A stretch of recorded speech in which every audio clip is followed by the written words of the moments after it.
Magandang gabi po, mga kabikay. Welcome po sa ating Barangay Kapre. Ako po muli, si Boy Kapre. At tunghayan po natin ang isang kwento na handog sa ating Barangay Kapre. Hango sa tunay na buhay.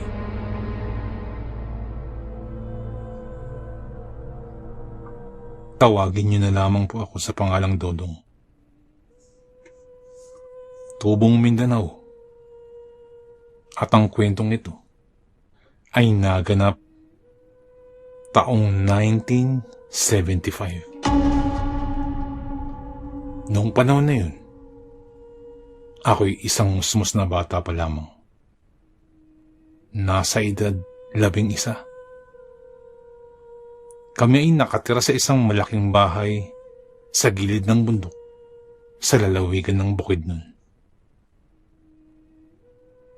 Medyo may kaya kami sa buhay sapagkat naging matagumpay ang negosyo ng aking mga magulang sa pagtatanim ng pinya at saging.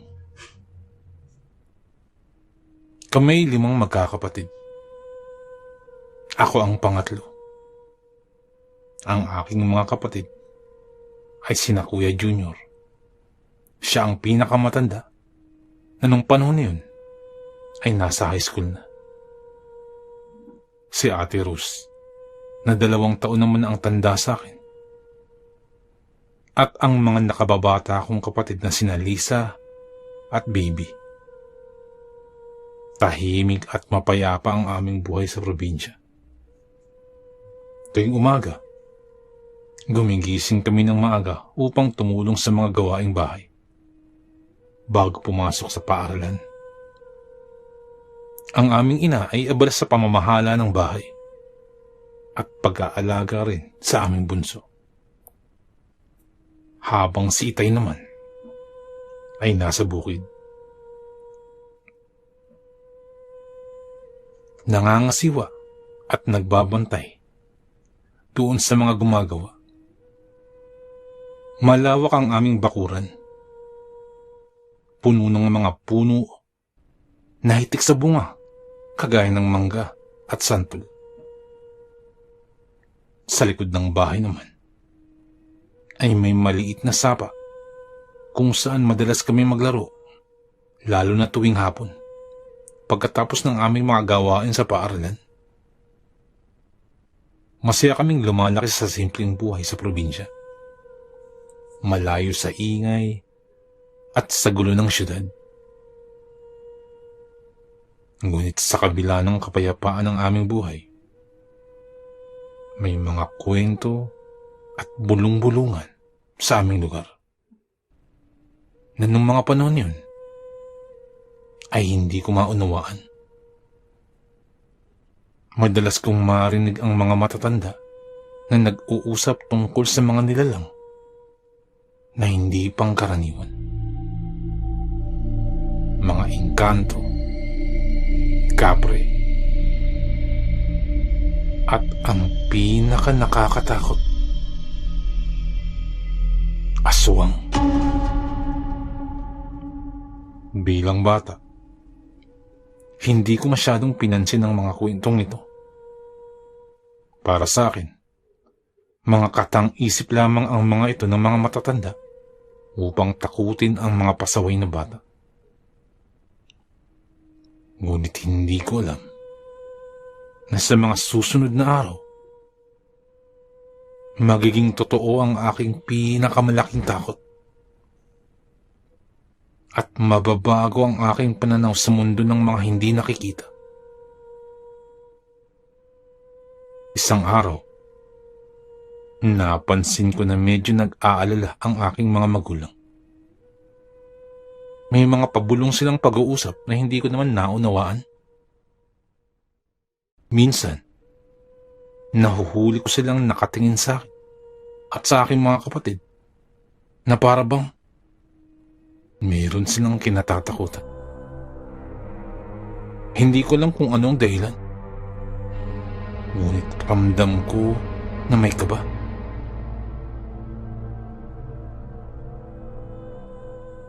Anak, hanggat maaari, iwasan niyo ang magpagabi sa labas. Hindi naligtas ang panahon ngayon. Wika ng aking ina. Nasa boses pa lamang ay nag-aalala na.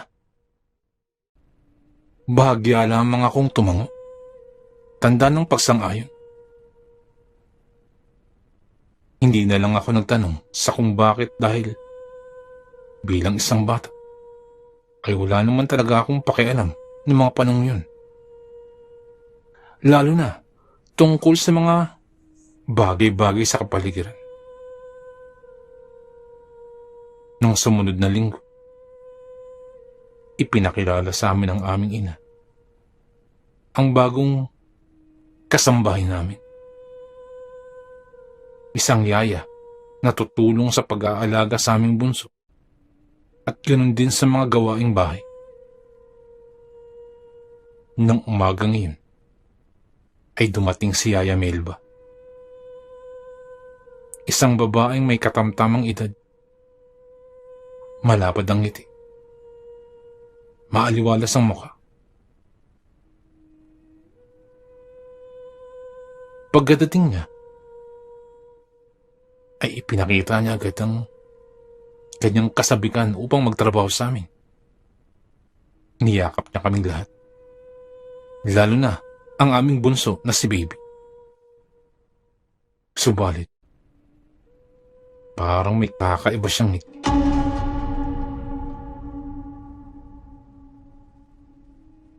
Ngunit, parang may kakaiba sa kanya. At iba din ang gaan ng kamay niya na agad ko namang naramdaman. Mga anak, ito si Melba. Siya ang tutulong sa atin dito sa bahay. Pakilala ng aming ina. Mabilis kaming nakalapit kay Yaya Melba. Magaan ang kanyang pakikitungo. At laging may kwento tungkol sa kanyang buhay sa probinsyang kanyang pinagmulan. Mahusay siyang magluto. At madalas kaming binibigyan ng masasarap na merienda. Lalo na ako. Naging malapit sa kanya dahil sa kanyang mga kwentong pambata tuwing gabi. Ngunit ilang linggo matapos ang pagdating ni Yaya Melba, nagsimulang magbago ang atmosfera sa aming tahanan. Una, isang umaga nun, nagulat kaming lahat ng matagpuan naming patay ang aming alagang aso. Si Bantay. Wala siyang anumang palatandaan na may sakit o nagkasugat. Ngunit bigla na lamang namatay ang aso. Pangalawa, napansin ko din na unti-unting nawawala ang mga manok sa likod bahay.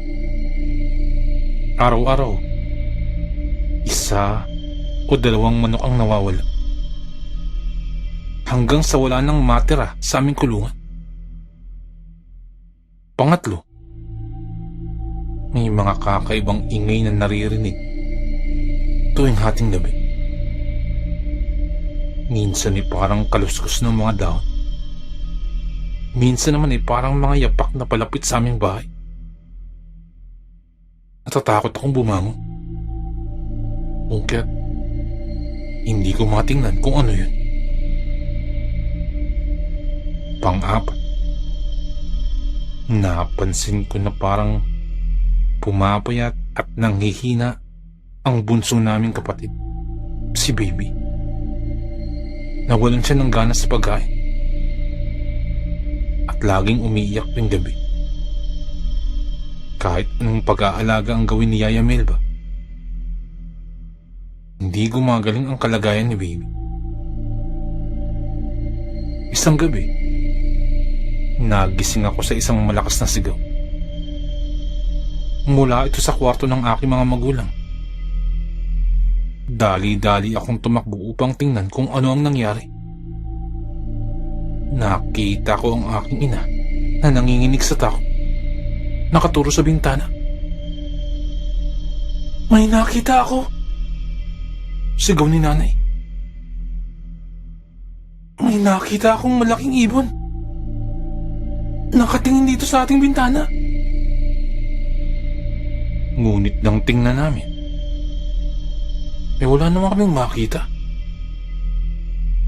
Kahit sa liwanag ng buwan, walang bakas ng anumang nilalang sa labas ng aming bahay.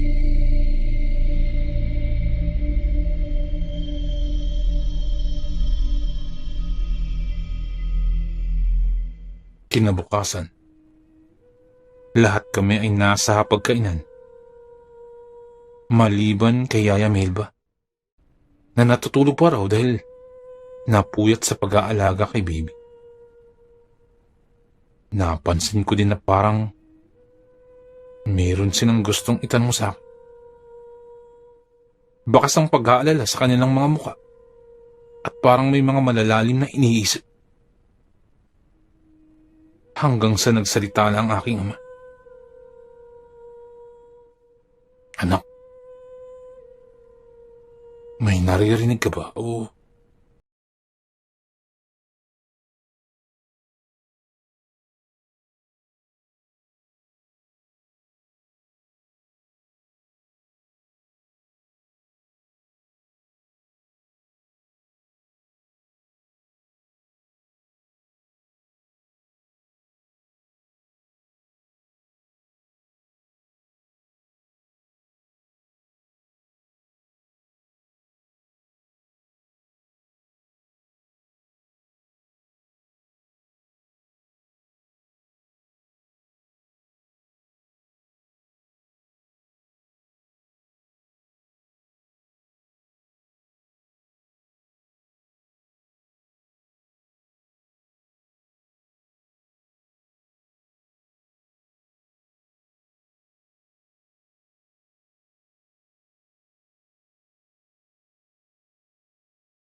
Bakit parang hindi nagulat si Aya sa nangyari? Bakit parang sanay na sanay siya sa ganitong pangyayari? Nang gabi na yun, ay nahihirapan akong makatulog. Paulit-ulit na bumabalik sa aking isipan ang nakita ko. At sa aking pagmumulat, parang may narinig akong kaluskos sa bubong. Isang malalim na paghinga sa labas ng aking bintana. Nang biglang bumukas ang aking bintana, napasigaw ako sa takot. Nang tumambad sa aking paningin, ang isang aswang. Nanlaki ang aking mga mata. Dala ng matinding pangamba. Hindi ako makagalaw sa aking kinaroroonan. Isang kahindik-hindik na nilalang ang nasa aking bintana. Ang balat nito ay kulay abo. Tila malambot. Parang hubad na laman. Ang mga mata nito ay malaki at kulay pula. Nanginginig sa dilim. Tulad ng mga baga sa apoy. Ang bibig nito ay punong-puno ng matatalim na ipin. May mga dugo pang tumutulo sa mga sulok. Ang kamay nito ay nagtataglay ng mahahabang kuko na parang mga talim. Tila handa ng pumunit ng laman. Ang pinaka nakakatakot ay ang amoy nito. Isang napakabahong samyo na parang nabubulok na karne. Bukod pa rito, ang nilalang ay may taglay na pakpak na parang sa paniki. Ngunit mas malaki. At parang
dala ng matinding takot at galit. Ako naman ay hindi makapagsalita. Napatango na lamang ako. Hindi pa rin ako makapaniwala sa mga nangyari.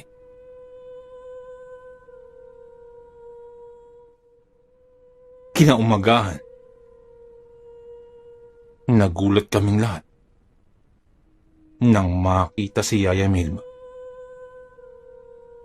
Ang kanyang muka ay puno ng mga pasa at sugat na parabang nasunog. Anong nangyari sa iyo, Melba? Tanong ng aking ina. Tila nag-aalala. Ngumiti lamang si Yaya Melba. Ngunit napansin kong may kirot sa kanyang mga mata. Ay wala po. Napaso lamang po ako kagabi habang nagluluto. Medyo natumba ako. Nadaganan ng kaldero ng mainit na sabaw. Pasensya na po. Napabayaan ko ang aking sarili. Tugon ni Yaya Melba. Napansin kong nagkatinginan ng aking mga magulang. May pagdududa sa kanilang mga mata.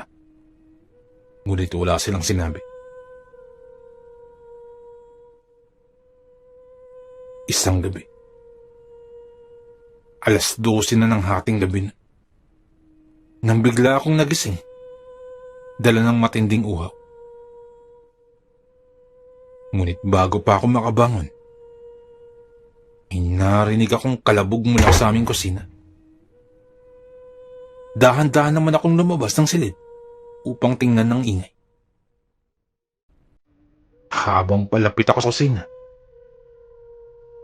biglang bumilis ang tibok ng aking puso. May kakaiba sa hangin. Isang mabigat na pakiramdam na may kasamang amoy ng dugo at nabubulok na laman. Nang makarating ako sa pintuan ng kusina, napatigil ako sa aking ginagawa. Si Yaya Melba, nakatayo habang nakatalikod sa akin. May kakaiba sa kanya. Unti-unting lumingon si Yaya sa aking direksyon. At nanlaki ang aking mga mata sa takot. Ang kanyang mga mata ay nanlilisik. Pula. Nagngangalit. Ang kanyang bibig ay unti-unting lumaki. Lumabas ang mahahabang pangil. At ang kanyang balat ay naging kulay abo. Yaya, nasambit ko na lamang. Biglang nagbago ang kanyang anyo. Ang dating mapag-aruga na Yaya ay naging isang nakakatakot na nilalang. Isang aswang. Nagbigla na lamang akong napasigaw. Aswang! Tulungan niyo ako! Narinig ko ang mga yabag mula sa itaas. Sana'y nagising ang aking mga magulang. Ganon din ang aking mga kapatid. Nang bigla rin may sumigaw.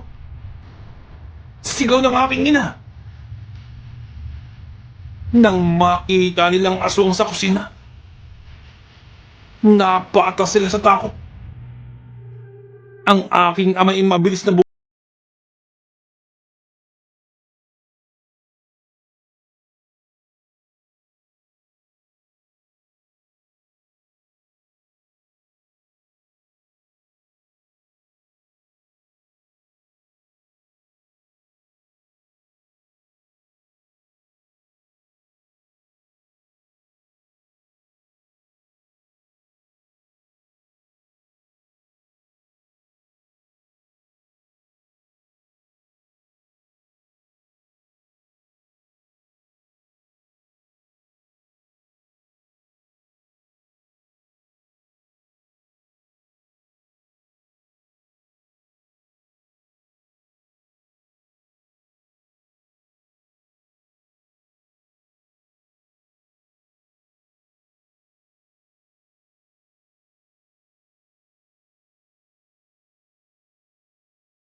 dugo na lamang ang natitira.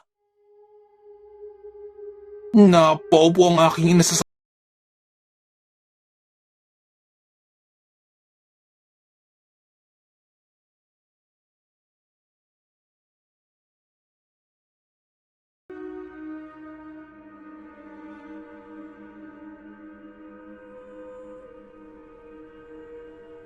Ilang taon na ang nakalipas. Dito na kami sa Manila nakatira. Pilit na nililimot ang nakaraan. Ngunit sa tuwing sasapit ang ating gabi, nagbabalik pa rin sa aking isipan ang mga pangyayari ng gabi ngayon. Ang mga mata ng aswang, ang sigaw ng aking mga magulang, at ang walang buhay na katawan ng aking bunsong kapatid. Kahit anong pilit namin kalimutan, ang mga alaala ay patuloy na bumabalik. Minsan sa aking mga panaginip, minsan sa mga anino sa dilim. At kahit nasa gitna na kami ng syudad, tuwing may maririnig akong kaluskos sa gabi o makakita ng kakaibang anino, hindi ko maiwasang isip, baka nahanap na kami ng aswang. Babalik ito upang tapusin ang kanyang sinimulan noong mga panahong iyon.